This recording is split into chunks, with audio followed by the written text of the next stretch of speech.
Hello, this is James D'Angelo. Today we are going to be jumping into a question that we've discovered in democracy, perhaps even a really big flaw with how American democracy is administered. And because the midterm elections are coming up, and this is so important for ideas, particularly with Congress, we're going to try and get this done by then. And the beauty of this is, even though we see this fundamental flaw with democracy, one that is at the root of almost every problem in American society today, the reform is ridiculously cheap. In fact, we believe that all the problems that we run into can be solved with one single cardboard box. It sounds completely preposterous, but hang in there because this is really easy to understand, but it's really outrageous stuff. So when I was originally developing this video a few weeks ago, I called the video "Something Happened in the 70s" because almost everywhere I was looking, from economists to politicians to newspapers to journals, people were pointing their fingers at some mysterious event that happened sometime in the 70s that precipitated an enormous amount of problems with our economy, our government, and even our social institutions. And because this moment is so crucial, I'm going to run quickly through most of these encounters that I was having. So let's get started.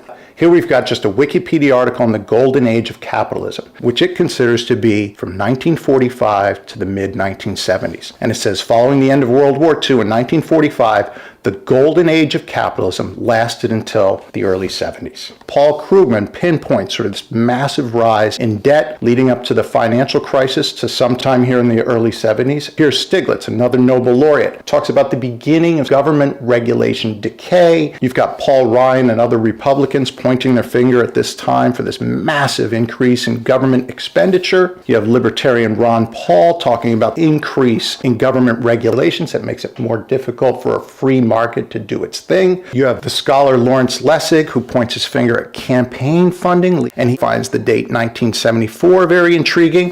From 1974 to 2008, the average amount it took to run for re-election to the House went from 56,000 to more than 1.3 million. So he's found this problem, but he didn't find the cause. He did not find the root. So here's Robert Reich at UC Berkeley, and he talks about the great prosperity that began in 1947 and continued in his terms until 1977. And he focuses on this. I mean, this is a big graphic for him, how inequality was at its highest here in the 70s and then just started to drop. Basically, the rich getting much, much richer, the poor middle class losing out. And he says, starting in the mid-70s, a vicious cycle occurred which created flattening wages, rising debt, and enormous income inequality. Here's Elizabeth Warren, who focuses also on the flattening of wages, in particular males' wages, which began in 1970 and has been flat ever since. And she also focuses on what Stiglitz was looking at, this change in regulations, these very peculiar changes that seem to focus on assisting the wealthy. Everyone's heard about the massive increase in executive pay. Well, here's a graph showing that, and you can see that scorching up and making a big turn also in the 70s. And here you have Thomas Piketty, who's a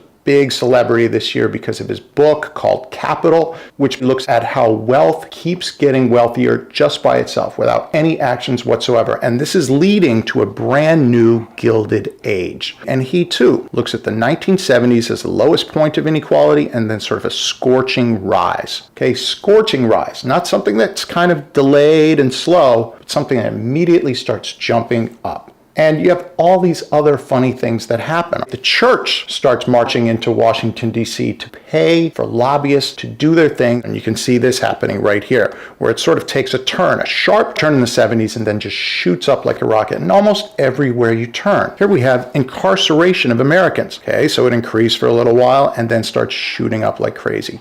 You have this whole concept of the 1%ers, or even the 0.01%ers. Everything seemed to be pretty good. In fact, going towards more equality until sometime here in the 70s. And again, like everything else, it's shooting up. And it's really ironic to think of the Republicans who've been presidents since the 70s and their struggles to lower government spending. So here's a chart about the slowest increases in government spending since the 70s. And it's not Reagan, it's not Bush. Clinton did a pretty good job. Obama did a pretty good job. So even though Ronald Reagan and George Bush believed wholeheartedly and really tried to lower government spending, they were having a really hard time doing that. And everywhere I was turning, I was seeing something happening. Union membership in the United States. Here we are, 1970s, and it starts shooting down. Looks like it's kind of at a peak over here, but that's fairly random random fluctuation, but then the shooting down happens over here. And what you're seeing here is really the development of unions. So the whole idea of unions really takes off over here. Everything seems to be going fairly flat, and then boom, they collapse. Okay, and remember, unions are very important as this idea of separation of powers. So unions are one form of power, and you have corporate leadership and government and other types of power. So the decline of unions means that we are losing one form of our separation of powers. And as we spoke about in the previous slide, we may even be losing another form. Presidents are finding themselves more ineffectual than they used to be. And partly because of this, confidence in government over the last 30 to 40 years has fallen dramatically. Okay, so here, Vietnam's going on. Race riots were happening in the 60s. All these seemingly big government problems, but you still have a lot of confidence in Congress, and you have a lot of confidence in government in general. And this starts shooting down. It doesn't take a smooth slope, but here we are today, where you have a 7% confidence in government, where in the 70s you had 40%. These next couple charts are pretty interesting. This increase of complexity. It's actually a very terrifying increase that also took a sharp turn in the 70s, has been growing like a rocket ship ever since. These charts in particular are looking at the tax code. Okay, so if you're just going to do your taxes and you have to understand how taxes work, well, there are more and more pages of things you have to understand. All these little lines that might be giving benefits to different groups. Okay, these lines just keep adding up and they've been increasing. But this isn't the only increase in complexity. We're seeing it everywhere. Okay, so just when Congress is going to vote on a bill, the bills themselves are growing enormously. Okay, so here it's kind of interesting to think about our Bill of Rights. This is our entire Bill of Rights. Here's Article 1 of our Bill of Rights. All articles, fundamental things about our democracy that you can fit all on one page. Well, current bills aren't like that at all. And this enormous growth in the size of the bills really started to happen right around 1970. And here it's discussed in kind of a humorous way where each congressman each year used to have to read slightly more than 2,000 pages of legislation a year. And that number in 2006 has now shot up to 7,000 pages of legislation. Legislation's not easy to read, and there's no congressman that can end up reading it all. And all of this stuff, starting in the 70s, leads to this really outrageous, really terrifying conclusion that came out this year. Okay, so this guy right here, who is the main researcher, is named Gillens. Okay, and this is his buddy Benjamin Page. And they released a paper this year with this graph that we're going to be focusing on throughout the entire video. And this graph right here is really a measure of all of democracy and whether democracy is working or not. And they've been on Jon Stewart, they've been all over the place just with this one graph. And what they did was they focused on how average citizens felt about policy and how economic elites felt about the same policy being passed by Congress. And the terrifying thing they found was this flat line. And we're going to explain that flat line right now.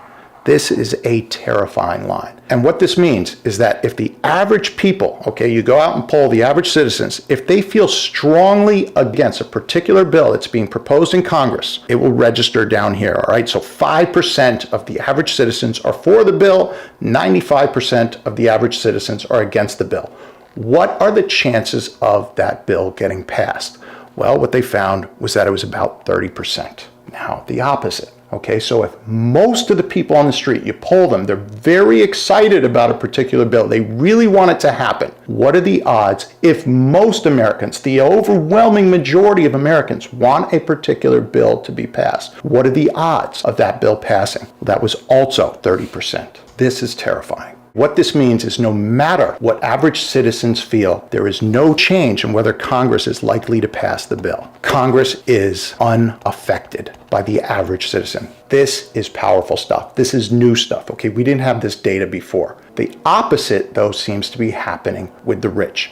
If the economic elites or the wealthy are really in favor of a particular bill, the odds of that bill passing go up dramatically to 60%. And if the economic elites are really against the bill passing, it drops to almost zero. And really what this says is that it's easier to reject a bill, to stop a bill in Congress, than to actually pass a bill. But it also says that money changes Congress, okay? Rich people do get their say in Congress, and the average citizen altogether does not affect policy at all. This is enormous stuff. And what it means is actually kind of chilling. So if you're someone like Ron Paul, what this line right here suggests is that libertarians are right. Government never does anything that respects the people. It's just acting on its own. It's raising money for itself. It's making rich people wealthier. This is really the first and biggest factual support I've seen of libertarianism in my life. If you're a libertarian, this is virtual proof that you've been right and that all the left and all the moderate right have been wrong. Okay, policy does not reflect the will of the people.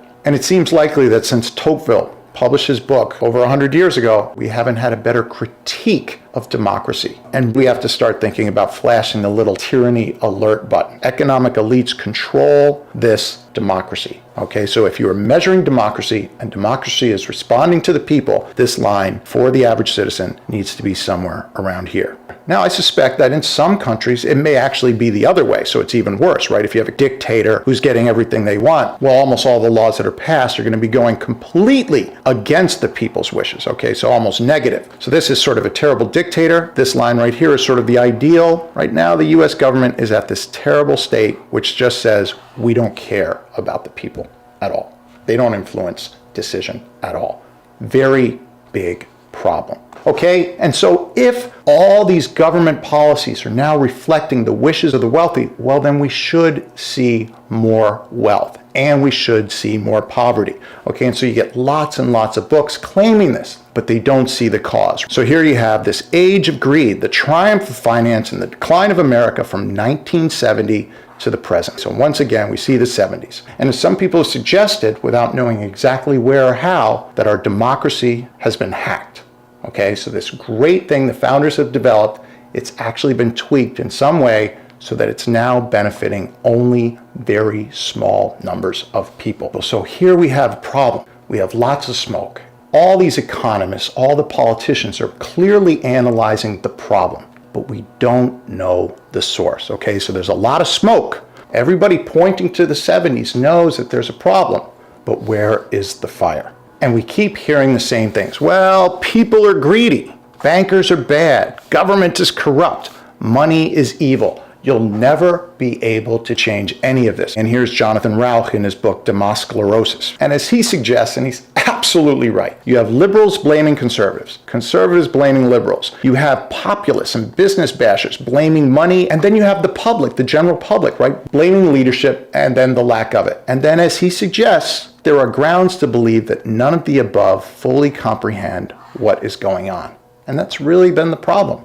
We all have something to blame, but we have not found the common cause. And so we really have to be looking for this common cause. And this is something that I've focused on now for a number of years. And when I was looking at the graphs, I started to see something that I recognize from my experiences in biology and in physics. Okay, you see something that grows out of nowhere, grows exponentially right away. You have a system that's been influenced by some impulse. Something has been pushed into the system that changed everything. So here's a graph of the growth of the Chinese privet in the South, okay, southern US. And it was introduced sometime around here, not the 70s, a little bit earlier, and it just took off. And this kind of looks like some of the graphs that we were looking at. Here you have the introduction of the mongoose and the drop of the skinks, all similar graphs. And this is a standard S-curve, things that I talk about a lot. You have this lag phase when something gets introduced, then you have this rapid growth phase, and then you have a peak. It's not clear we've yet reached a peak, okay? So the wealth are getting richer, inequality is growing even as we speak.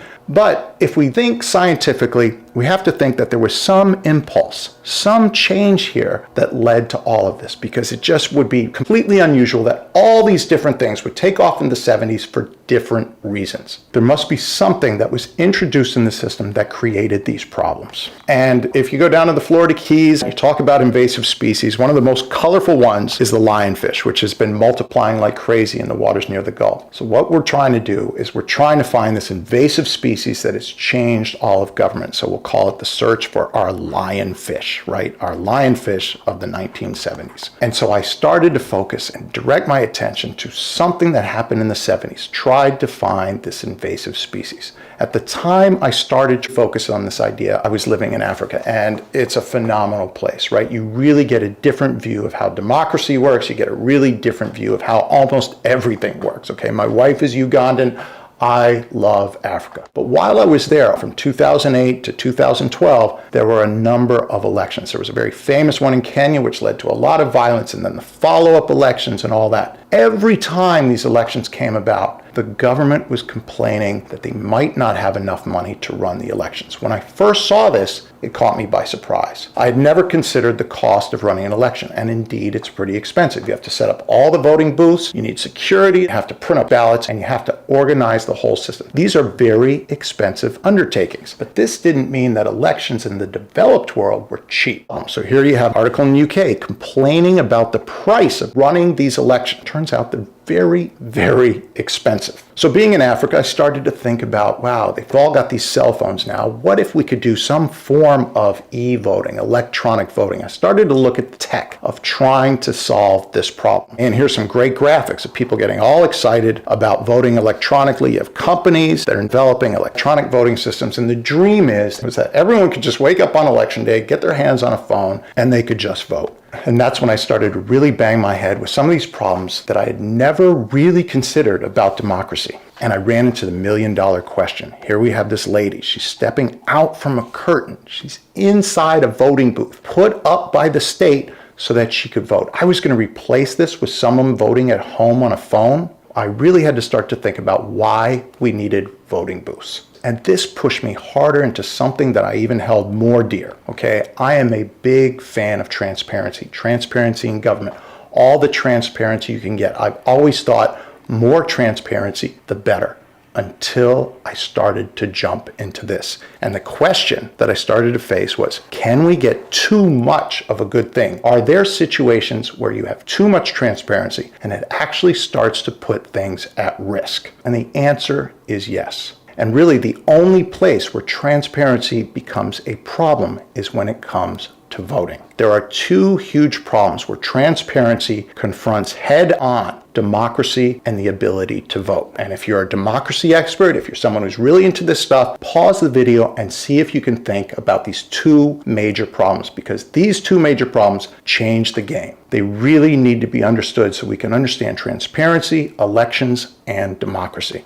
For those of you who don't feel like pausing, we are jumping forward. Okay, the first big problem, and these are under the headline of electoral fraud. So problem one is the idea of intimidation. Okay, so let's think about this for a second. Say you're voting at home and the issue is on domestic violence. And if you're polling women in the street, most of them are for this bill and they're for putting all these perpetrators into jail. But at home, what you have is the guy is sitting there, the woman's sitting there, and she might be voting right in front of the guy who's beating her. Is she as likely to vote for this bill that will put the perpetrator in jail, or is she more likely to vote no because he's sitting right there willing to punch her? Okay, this is a major problem. If someone's voting, it's very hard for them to vote their conscience if someone's sitting over them watching them vote. And they can be intimidated. So it's very hard to imagine voting at home with issues like domestic violence or some sort of control that affects these families at home. But you have to think that some people might be forced to vote from their business. And the boss of the business might insist that he is watching as they're voting, or he might even somehow figure out some way to get a hold of their phone and do the voting himself. Okay, so this is dangerous stuff. And this is a common and well-known problem, but known for thousands of years. Okay, this idea of intimidation. And we can take it one further, because this really happened in the United States. A lot of the voting before 1890 was done where the person would just walk into the courthouse and they would say who they were voting for. Okay, so the people recognized all the people in the town, and the townspeople would come in and they'd say who they're voting for. The deputies, or the people working for the town, were there writing down the votes. A lot of times you might even have the sheriff there, right? Making sure that the votes are done well, making sure that everything's conducted well. But you have a problem here, right? Because what if you're voting for the sheriff? Now the sheriff is watching you vote for him or not vote for him. Say you don't like the sheriff. Say you think someone else should be in his position, but say he's likely to win. Are you going to stand in front of him and say, no, I won't vote for him, or I'm voting for the other guy, knowing full well that you might need the sheriff in a few weeks to help you with the situation at your ranch? Well, if you voted against him and then you call him and say, look, I need help, sheriff, I need help. There's real problems here. Someone's stealing stuff from my barn. Is the sheriff as likely to come? So just by vocalizing your vote, by being public about your vote, you've set yourself up for some situation where intimidation could happen. And so you get a lot of incumbency power based on this one concept of electoral fraud called intimidation. And it's really easy to think of myriad ways where intimidation can happen. So that's problem one, intimidation. The other problem is just as big. It's the other big reason why you need voting booths. And the other problem is vote buying. Okay, and most Americans, we don't even think about it anymore, right? Because since the 1890s, there's been voting booths mostly everywhere. We open the curtain in some private situation and we vote. But it turns out that studies on vote buying show that vote buying from the beginning of our democracy all the way up until the mid-1930s was rife. Okay, some studies suggest that in the 1930s, where they didn't have secret ballots, over 5% of the population was being paid to vote a certain way. And most of us just don't think much about vote buying. But it is because of vote buying that you will never get a receipt when you vote. Okay, so this is something you've never seen before and you've never been handed. Some sort of notary has now said that you just voted for Ron Paul and you've walked out of the voting booth and you now have proof of how you voted, not only for the president, but maybe for all these local elections. This has never happened to you. And there's a reason for that. This has been studied and understood perfectly. If you can show how you voted, it is much easier to sell your vote. Imagine a guy who runs up to all these kind of homeless guys or guys who need food or something like that, and he says, I'll give you $20 for every receipt that shows that you voted for me. This has real value, the ability to sell a vote. If someone votes in a voting booth and is not handed a receipt, suddenly they can't prove that they voted. And it makes it much harder for the guy with a lot of money to show up to these guys and say, hey, I want you to go over there and vote for me. All of a sudden, the value of their vote goes down in price because they have nothing to sell. Because he could pay these guys to go to the voting booth, but in the privacy of the voting booth, they can vote against them. They can take the money and they can vote against them. So the value and ability to sell their vote goes down almost entirely if they cannot prove how they voted. So the ability to prove how you voted really increases your ability to sell your vote. Okay, so if you're gonna sell a vote, you want a receipt, you want some sort of proof with how you voted, okay? And this is why you don't get a receipt. You leave the election office and they just go, thank you for voting, or maybe put a sticker on your shirt saying you voted, but they don't give you any proof or confirmation of who you voted for. This would be really handy. It'd be really great to have receipts if we had to do a recount. Everyone could pull all their votes together and show who they voted for. But it's been understood for thousands of years that you can't do this. As soon as you provide receipts, you end up with massive electoral fraud and vote buying. Okay, and so the same situation as I was trying to develop this sort of electronic voting can happen right here. Say this is your boss. You're voting in your office. He could whisper on you like, hey man, vote for me. I'll buy you some drinks. Vote for me. I'll give you a raise. And right here, he can see exactly who this guy voted for. Even though this guy in his head says, my God, my boss is terrible. But he's now in a position where not only can he be intimidated, but he can also sell his vote. So if he's thinking of making cash or getting that raise, well, he'll say, yeah, I'll vote for you. Bingo, right there. Now give me the raise. I showed you the vote. And so any time where you have someone who's voting and someone who's watching, you have a problem. That is why when you go to vote in a couple of days, that you will vote in person in a private environment. You won't have your husband there. You won't have your boss there. You won't have your friend there. Okay, so if the electoral committee is doing a good job, they won't let you go, hey, I just want to bring my friend with me while I vote. They'll say no friends allowed. Okay, you have to go alone. Of course, here there's all types of other forms of electoral fraud where you can hack in and change votes and all that. That's a problem in almost any electoral system. That's something to watch out for, whether you're voting in a booth or not. So yeah, you can have electoral fraud from hackers, but that doesn't change the necessity of someone voting privately, by themselves. No one can see how they voted. And what's crazy is I had to relearn this. I forgot about this when I was looking at electronic voting. It's something that we should know, okay? So we teach secret ballots in the first grade. Here's some first graders, second graders, third graders, all voting with secret ballots, right? Putting their folded vote in the box. High schoolers talk about it. They do projects on it, right? The secret ballot, why it's so great, how it began in the United States and completely took over. Wikipedia nails it. They talk about this electoral fraud clearly. There's no exceptions, right? So here you have intimidation. Here you have vote buying. And here you have Wikipedia's and everyone else's solution at preventing this. The secret ballot. in which only the voter knows how individuals have voted, is crucial part to ensuring free and fair elections. So it's a crucial part for democracy, because if you don't have free and fair elections, you don't have democracy. Before the secret ballot, it was common for candidates to intimidate, threaten, do whatever they could, or bribe, buy votes. It was common. It was everywhere. The secret ballot cured it. And again, as I hinted at before, it is not new. Aristotle was implementing ways to do a secret ballot 330 years before Christ was born. These are some of the devices that Aristotle was playing with to make a secret ballot happen. And he discussed at length how to work this process. So even if people were able to see someone voting, they weren't able to see how they voted. And this was even before Aristotle, right? So people were talking about secret voting in Athens long before Aristotle.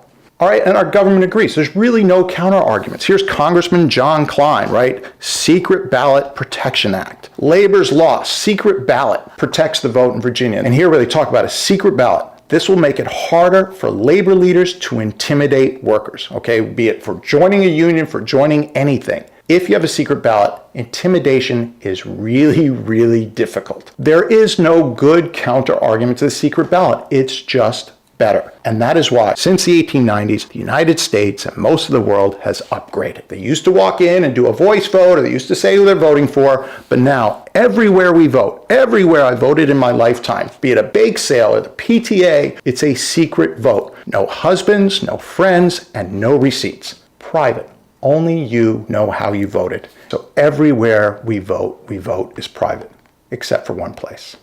Okay, so in the US government, in all of our democracy, there's one place where secret voting doesn't happen. And it's almost as if we've had this collective amnesia, right? Everything in 1789 was open voting, and we slowly changed everything. But we've forgotten to really deal with it in one particular place. And some of you already have guessed what this place is. The US Congress. Okay, the center of our democracy, the most vital point of our democracy, votes in broad daylight. They vote in public, okay? And a lot of people are going, oh, that's great. I know how my congressman votes. Well, we're going to look at that and see the real problems with that idea. And I mean, I'm sitting there in Uganda and I'm thinking about this. And I'm thinking about the absolute outrageousness of this, right? They're hiding in broad daylight. They're voting in public. Every single vote by a U.S. congressman is tallied and publicized and put online, and you can count every single one of them. And we can just hop online, right? governmenttrack.us, and see how every congressman voted for everything, right? Here's Bradley. Recent bill. He said yes. All right. Here's the people who voted against the bill. Every single congressman's name and every single vote. Public. And sure, I mean, this happened back in the day, right? They didn't know any better. So here we can go back to March 1st, 1799, look at any particular bill on the same website, and we can see how each of our congressmen voted, right? There were a lot fewer congressmen back then, so here's how they were seated, 13 to 17 against.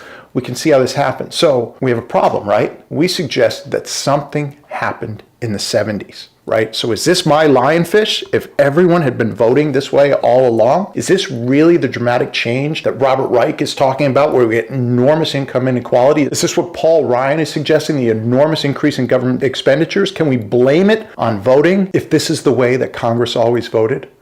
Well, maybe we can, because when I started to look at the 70s, I didn't have to go very far until I found this unknown bill. All right, this is a bill you've never heard of, certainly one you've never read. This bill is called the Legislative Reorganization Act of 1970. Okay, so legislative, you know, who's the legislative group? That's the Congress. They're going to reorganize how Congress does their stuff. And it was proposed sometime, I think, like in April, but it passed on October 26, 1970, affecting these changes. And it's really hard to find information about this act. There's almost nothing. People saying, oh, this bill passed, or a little graphic showing some of the bill, but there's no discussion on this bill. This is going to be brand new to you, and this is going to be brand new to the public discourse about what happened in the 1970s. And here's one quote, though, that's kind of interesting. By far, the most significant anti-secrecy provision in the act dealt with the disclosure of House members' votes in the Committee of the Whole. The Committee of the Whole is kind of this weird committee where Congress gets together, and in the old days, before 1970, voted privately. So they did lots of committees of the whole to avoid public voting. But in 1970, that was changed. If you're in the committee of the whole, your votes can and most likely will be recorded and put on governmenttrack.us. Every single vote, every single congressman. And so this quote elaborates, the House often makes its most important policy decisions in that committee. But for 180 years, its precedents had forbidden the recording of names in these votes. Private voting. They still did yeas and nays where they stood up and voted, which isn't very good, right? It still, as we know, needs to be private. Secret ballot, no one knows how you voted. But for 180 years, its precedents had forbidden the recording of these names of these votes. Under the new rule in 1970, each member's name and vote was to be recorded. Seems like such a subtle change. Seems like it might even be a good thing. To celebrate the event, they also introduced this in January 23rd of 1973. It was like $800,000 to install these electronic voting machines. Okay, because voting and actually doing roll call voting where you put the name next to the vote, even in 1970 after they passed the bill, wasn't used that much because it took so long. So what they normally did was just have everyone get up who was saying yay, everyone get up say nay, and they kind of go, well, the yays are much bigger than the nays, the bill's passed. If it was close, of course, they'd start counting and they would count heads, but they wouldn't record everyone's names. Now, because of this bill in 1970, they wanted to institute electronic voting so you could have votes that would be quick and precise. Every single congressman's name. So this device would sit at their desk, they'd insert a card which identified them, and then they would press their buttons. Yay, nay, and then there's other options, but these are the most common ones, right? Green for yay, red for nay. And here's a couple different pictures of the devices as they've kind of changed over the years. As soon as they press yay or nay, this would be recorded publicly. All the other senators, all the other congressmen could see these votes, and then they would get published online. And I'm a big fan of our founding fathers. I thought they did an amazing job, but they completely dropped the ball on voting procedures. They completely dropped the ball on secret ballots. Okay, they didn't talk about them. They didn't institute them. They didn't fully understand them. Even though Aristotle and others had been developing for a while, it just wasn't currently in vogue in France and England where they were looking to build their democracy. And this, as we'll see, has led to some problems. Okay, so it was acceptable to vote publicly in 1789. It was acceptable to walk in front of the sheriff and say whether you're going to vote for the sheriff in 1789, but not now. We know better. But what's crazy is since 1970, no one's spoken about this problem. How could no one even mention the possibility of election fraud these days? I mean, they're congressmen, they've studied democracy, right? They're lawyers, all these people. No one is mentioning this. How could no one argue for a cardboard box? And why am I saying cardboard box? Because it's the cheapest little secret ballot box you can create. So for $5, little piece of cardboard, maybe paint it white, put a little flag on it, and you can buy this pre-made kit online. So cheap. Okay, so you can put them up in Congress, get rid of those crazy electronic machines, and have everyone voting privately. And I think it's important to harp on this. It's not that we don't do it, it's that no one even talks about doing it. Okay, so this bill in 1970 was passed 326 to 19 without one congressman suggesting that you need secret ballots or you need private votes, okay? It didn't happen. There was no conversation of people going, this is absolutely horrible. This will destroy our democracy. So whatever you feel right now, it should at least be understood that there's been no discussion on this. So no one discussed it in the 70s and no one has since. No discussion, no op-ed piece in the New York Times, Wall Street Journal, nothing anywhere. And what's crazy is you have dozens of scholars, democracy scholars, scholars in general, PhDs, doing studies on roll call analysis. So they take all the votes of all these congressmen, all senators, who try and correlate it with how the average citizen's thinking, how the wealthy's thinking, how specific groups are thinking. They're doing all this analysis, all this data. Books have been written about this, right? So these are dozens of studies on roll call votes. All these guys did it, and not one of them in any of the studies go, maybe this is wrong. Maybe all the problems we're thinking about can be erased with a cardboard box or a secret ballot. And the common consensus is, I like to know what my congressman's doing. I like to see my plumber do the plumbing. The more I watch, the more I can control and make sure they're doing the right thing. And this is pretty true, right? It's nice to be able to see what those congressmen are doing, but keep in mind that every group on earth wants to see that. And most of those groups have more influence than we do. And as Gillen suggested with his famous flat line, right, it's likely that the people watching the vote are having no effect on it all, and wealthy groups are having a big effect. So unfortunately, as we spoke about with domestic violence, sheriffs, and vote buying, elections are the one place, and perhaps the only place, as a big fan of transparency speaking here, where transparency could be deadly. You've opened up your democracy. And so strangely, Kennedy, who died before 1970, spoke about this possibility of opening up the vote. And he was completely against it for a reason we haven't dealt with. What he saw was that if you opened up the vote of the congressman and made it clear to everybody, this transparency would turn congressmen into seismographs, right? He was very scared of how polls would now force a congressman's hand. If the people notice that their congressman's not voting exactly the way they want as a group, then they're going to knock him out of office. And what Kennedy said about this, his words are very eloquent, okay? The voters selected us, in short, because they had confidence in our judgment. So again, think about the plumber. He knows how to do the plumbing. He studied plumbing. So you actually hired him to do the plumbing, right? You don't really want to do it yourself, especially if you don't know anything about plumbing.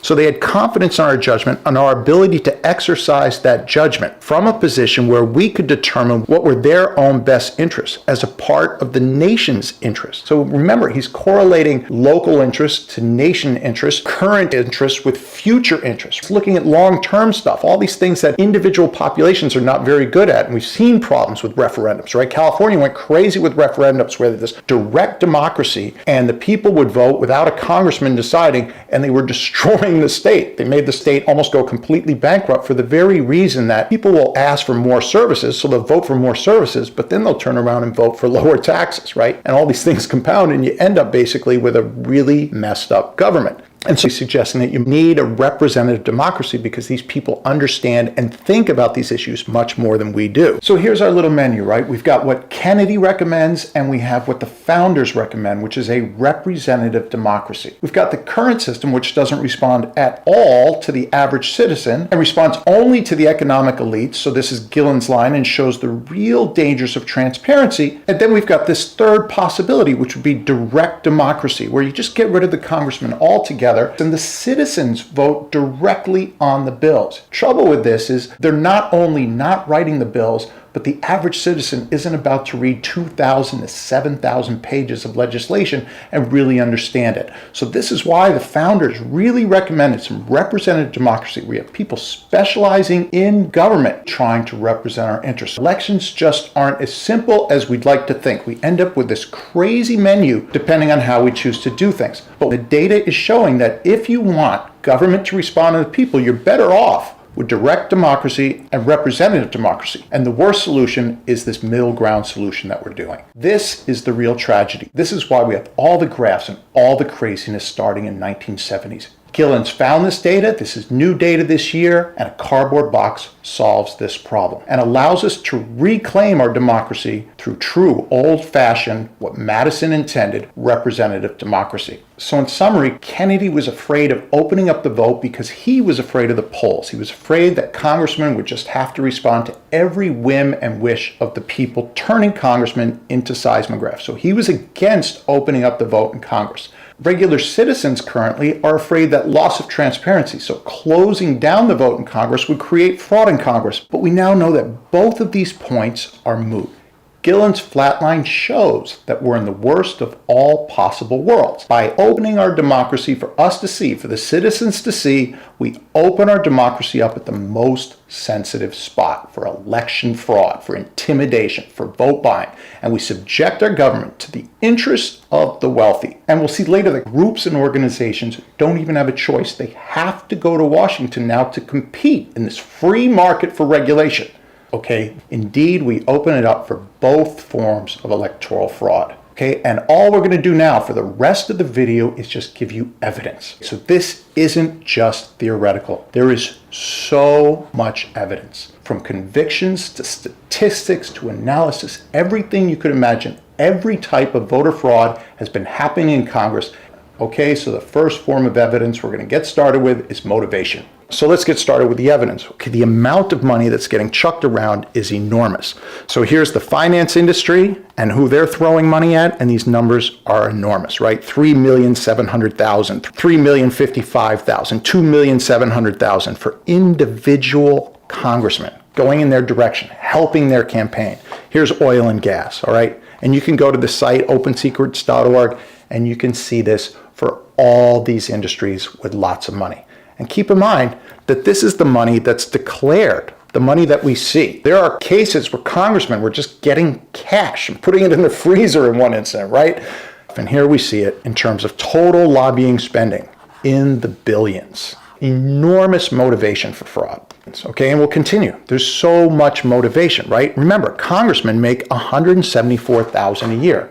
That's not enough to run a podunk campaign. They need millions to run their campaign, so they need this help to stay in office. They know that, we know that, so the motivation's very strong, right? Money wins elections. Money most congressmen don't have. Now, the return on investment, so say you invest in lobbying, turns out to be provocatively powerful, all right? So the return on the amount of money spent by lobbyists to modify the American Jobs Creation Act of 2004 and create a tax benefit, basically change the tax code for that one particular group, the return was 22,000% on investment. That's a pretty good ROI. But what they're saying right here is on average, for every dollar spent lobbying for tax incentives, the return is $6 to $20. Okay, so a 600 to 2,000% ROI, return on investment. So if you just put money into lobbying, what it returns you. And that's why we see lots and lots of companies putting money into lobbying Congress to get things for their individualized corporation to get kicked back from them, paid for by the taxpayer. So from the contributor's perspective, from these lobbyists' perspective, it pays to pay. So there's motivation to put the money in, and there's a lot of money in, and it's increasing. And each year it's gotten harder and harder to win your election. You need more and more money, and we're starting to see the enormous commitment, the amount of hours they have to put in. So there's articles, the call time for Congress. Call time is when you're actually on the phone trying to raise money. It shows how fundraising dominates the bleak work life of a congressman. Every day they're doing something to raise money. Now, some congressmen say they're putting in 5 hours a week, but some are putting in much more. And it turns out that almost all their activities in some way are involved with being good to the money. Okay, so we have the motivation. We've also got the statistical analysis. So in the old days, the studies weren't that conclusive. You can look at a lot of studies from the 70s and 80s that are saying, well, money isn't really changing politics. Those were bad studies. They weren't doing them very well. More recent studies are finding more and more influence by money on policy. Okay, and so here's Bartels, who's over at Princeton, and this is his graph. He's showing how Democratic and Republican senators respond to income groups. So if you're low income, this is your response from your congressman. It's actually negative. They're against you. Okay, if you're middle income, well, you get some response. But if you're high income, you get a really good response. So this is his analysis over at Princeton. If you go over to Harvard, here's this guy who's got a number of great studies. He's really the only guy writing really definitive studies about the effects of contributor influence on roll call voting. So this is Clayton Peoples, and he sort of summed up a lot of his work. Yes, contributions really matter. We've really found that the money you put in changes policy. And he even did a meta-analysis where he went over everybody else's research and found that contributor money was changing policy directly, happening exactly the way we think. So we have motivation,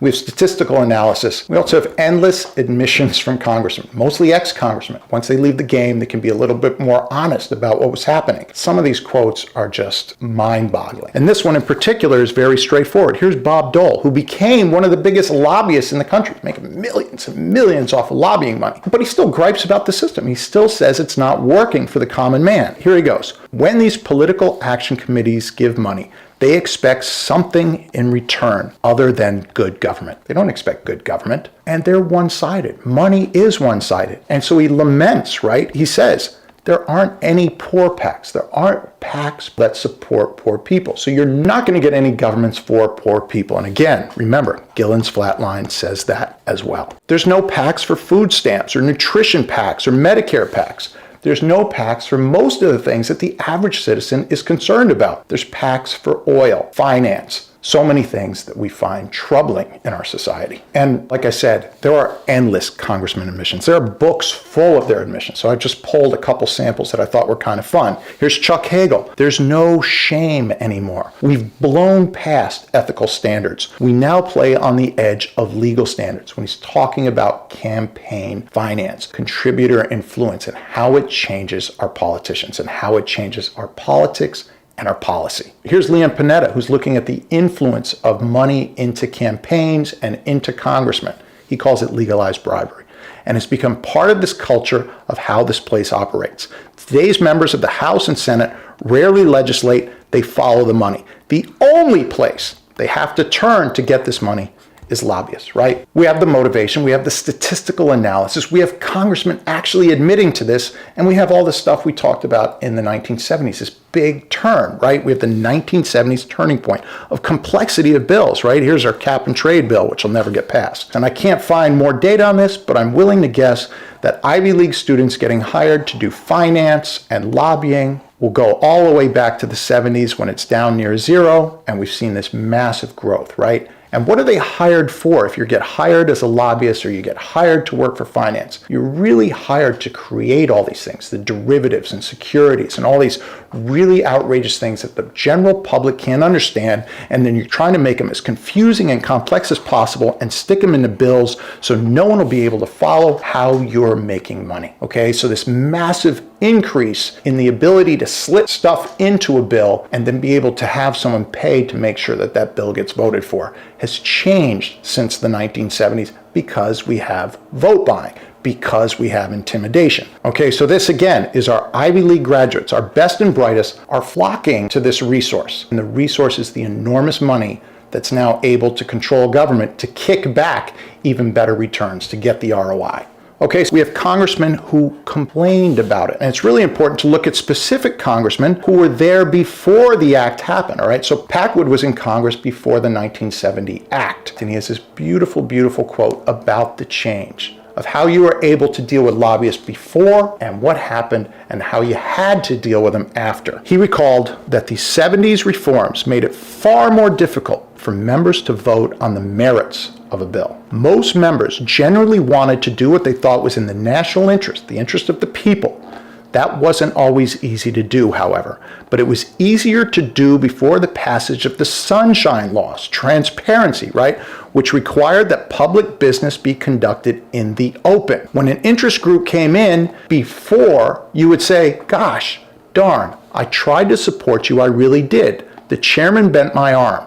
So you can lie to them. You can say, I worked for you. You can take their money, use it for your campaign, and they will never have proof whether you voted for them or not. Never had proof that you tried to put that wording in the bill or not. Because remember this, that the 70s didn't just change roll call voting and the ability to put names on votes. It made all these committees more open. So you have televisions coming in and watching them as they're working on the wording of a bill. You have lobbyists sitting in the room of Congress, right? You can't afford to do it. You can't go down to Washington and check everything, but the lobbyists are paid to be there year round, sitting behind the congressman, making sure he's doing exactly what they want. And a lot of times the lobbyists are even giving them the wording. So he would say, gosh darn, I tried to support you. I really did. The chairman bent my arm, which means I couldn't get the wording in. He's lying, right? You could lie. Then to protect yourself, you would tell the chairman that when those guys came in, the lobbyists, to tell them that you really fought hard on their issue. Take the money, let them try and be corrupt, and ignore them, right? You could play them. And this type of quote was common back then. One congressman said, hey, you just tell them I fought like a tiger for you, but it didn't happen. You have no proof. You have no receipt of your commitment. And what this does is means there's going to be a lot less money in lobbying because there's no direct feedback loop. The lobby can't see exactly what they pay for. Really key quote, really beautiful quote. But once the lobbyists knew your every vote, they used it as ammunition, right? They can use it against you or they could use it to incentivize you. And in that same time, sort of right after these policies came through, you had congressmen trying to fight it. And some of the most beautiful bills that were passed in those years were passed because congressmen fought transparency. They fought openness. So I'm not going to read all of this stuff right here, but this stuff you really need to read. And this is about Dan Rostenkowski, who is chairman of the House Ways and Means Commission. He argued that it was possible to pass the bill, this really important bill, only because he insisted on closed hearings during the markup of the bill. So he didn't allow the lobbyists in the room to watch them write the bill. It's not that you want to ignore the public. It's that you want to ignore the lobbyists because they're the ones there. It's not the public that's in there, right? It's the lobbyists, the publicists, the special interests. And indeed, once he opened the bill up, they came in droves and they went crazy, but the wording was already written. So it's important to realize it's not just the vote matters, but it's also the markup of the bill. Everything was opened up in 1970 with the Legislative Reorganization Act. So we have motivation, we have statistics, we have congressmen talking about fighting it, complaining about it, trying to avoid it, right? We also have the birth of an industry. And this was a big hallelujah moment for me. I was doing some research on this, really hard to find information on this, but I did a Google search where I typed in 1973, contributor influence and legislation, and I almost fell over. The two first items that came up were two massive influential groups, right? ALEC, American Legislative Exchange Council, and the Heritage Foundation. And these are both right-wing. They're very hard right-wing groups, but they were both born in 1973, the year of the first electronic votes, the year when this really went crazy. January 23rd, first electronic votes being made public, and the birth of these major groups. And this is endless, right? I've just got a few examples here, right? You get Cassidy and Associates, one of the biggest lobbying groups, 1975. What's crazy is you've got the Speaker of the House, who's a member of ALEC, right? He's a member of these groups. In the old days, you had senators who were working for companies. They separated that. The Congress is very relaxed on putting punishments on themselves, and they're the only ones who can. So Congress is a very interesting place because they can go around and tell everybody else how to act, and then they try and self-regulate. Well, there's no self-regulation here. You may disagree, but you can definitely see the influence and the years of when these things happen, and you have to really start to wonder about this subtle change, the 1970 change to increase transparency and basically open up our democracy and allow for electoral fraud inside Congress. Absolutely ridiculous. Okay, so we've got statistics, we have motivation, we have complaints, we have congressmen who said they did it, but do we have a smoking gun? And the answer is yes. We have the smoking gun a million times over. We have actual examples of electoral fraud. And here's Boehner telling the members, leadership is watching your voting patterns. He has a lot of power. He can control whether your bill gets heard that week or even that session. And he's going to say, I'm watching how you're voting. If you want your bill to get heard, if you want my support on your bill, you better vote the way I want on everything else. This is intimidation and can be erased with a cardboard box. This can be changed immediately. But you have every sort of example of intimidation. You have gangs forming, right? It's really hard to form a gang if you can't see how the other members of your gang are voting. All right, so it's one thing to move together and vote together and know you're voting together. You can really remain tough. But what if in that vote you start to suspect that those guys didn't vote your way? Much harder to form these cohesive, really powerful, pushy, bullying groups. And you have congressmen complaining about the intimidation. The intimidation and pressure was intense. There are a lot of people that wanted to vote no today, and the last call, the last twisting of arms convinced the congressman inside of Congress not to do it. Bullying inside of Congress. Now, you may say, okay, bullying, tough guys, all this stuff is great, and that's fine, but it's not democratic. It's no longer how we understand democracy. We want our congressmen to be able to vote their conscience, to be able to do what they think is right, and not what one person in Congress thinks what's right. That's why we have so many. We want a general idea. Okay, so we have voter fraud intimidation, but we also have massive vote buying. Cover of Time magazine. This guy almost needs no introduction. Jack Abramoff, right? He had formed basically just years and years of vote buying. A congressman goes to jail. Congressmen are dropping out left and right. People were caught red-handed taking millions of dollars. And he had this special relationship with the speaker, Tom DeLay. And they basically went on record saying that exactly what Abramoff brought money to do, DeLay would make sure it happened. And he pressured people inside of the House. He would use election fraud of intimidation to pressure to get those votes inside of the House. And you had problems with Russian oil and all the things you can possibly imagine. And the story was enormous and huge, and this guy did a lot of time in jail. And this is electoral fraud happening right inside Congress. But that's not the only story. There are so many. There's the AB scam, very famous, now made into a movie, where you have on videotape congressmen receiving money from special interest groups right on camera. Okay, so you have Operation AB scam. Look up Duke Cunningham. I mean, just absolutely outrageous. He basically created a menu. If you wanted specific bills passed and they were worth X amount of dollars, he would give you the price for how much it would cost to get that passed or get that vote or get his commitment on it. And then you even have right-wing groups, right? So this is not a left or right thing. Cato Institute hates this stuff. And they're asking, go after these guys, man. Get them for electoral fraud. Because if you don't, the buying and selling of votes will remain the engine of American politics. And so we've got election fraud, problem one, problem two, but there's also a new one, basically invented inside of Congress, and it's called log rolling. And you can just look it up in the dictionary, right?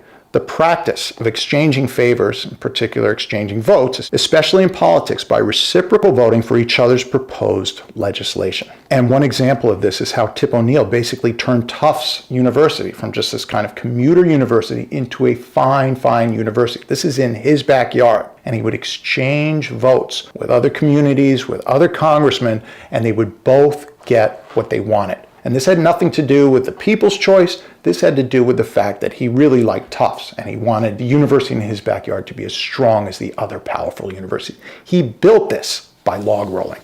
And there are so many examples of log rolling, it's ridiculous. Okay, so we have convictions, we have motivations, we have everything you could possibly want, but we also have examples of the secret ballot doing the work in history. And here's an historical document showing that it already cleaned up a previous Gilded Age. An 1887 study of New York politics estimated that 1/5 of the voters were bribed. Because you could get bribed because it was open voting. You could show how you voted, so it was very easy to bribe. And how easy was it? Well, electoral politics of the Gilded Age featured vote buying, the exchange of cash, food, alcohol, and other small items for votes, right? You give a guy a beer and he's going to vote for you. It's absolutely ridiculous. And this American clientelism, which is kind of a cool name, was dealt a blow by the ballot reform. A major argument in favor of introducing the secret ballot was the expectation that it would reduce vote buying. If the act of voting were performed in secret, no bribe voter could or would be trusted to carry out the bargain when left to himself. Because if you take his money and you can vote the other way, it lowers money in politics dramatically. So we have historical evidence, convictions, everything you need, and we now also have the expected end result. If you set up a system where you would open up Congress to money and money only, you would expect to get exactly this. Gillen's famous flat line. And what this line means exactly is that money has completely hijacked Congress. The average citizen has no say on policy at all. And Gillen's, when he was speaking on Jon Stewart, said that this line got much worse in the last 30 to 40 years. No duh, right? We know exactly what happened. We found our lionfish, and this can be cured by a cardboard box. And as I was suggesting earlier, there were problems before 1970, and there were problems with money in campaigns. Teddy Roosevelt campaigned against campaign spending. This is because you could still get counts of votes. We saw in 1799, you would see which people voted for what. It just wasn't as common, but it was common enough that you could have vote buying. So all types of voting in the Congress, all of it needs to be put inside a cardboard box. It needs to be private. It needs to be done with a secret ballot. So even the voice votes of 1789 to 1970 should be made illegal. And as we've already discussed, congressmen don't just vote. They're in a unique position to write the bill, massive lines, thousands and thousands of lines, and then vote on the bill. Each line, each word is kind of like their individual vote. So you have congressmen who are taking funds and putting in specific lines. Jack Abramoff talks about specific lines that he was able to insert in a bill that would send millions of dollars to his client. Specific lines. You can't understand those lines unless you understand everything, unless you have millions of dollars to concoct these lines. You hire the Harvard kids, the Princeton guys to make those lines for you. Average person can't understand them. Complexity is increased, but they're writing these lines, right? So they don't just vote. It's a crazy situation. They can veto bills before votes occur, and they create these bills, and each line they write is like a vote. So they're not just doing what you might expect. Should we do the pipeline? Yes or no? They're writing the legislation around that as well. And that's all been made open since the 1970s.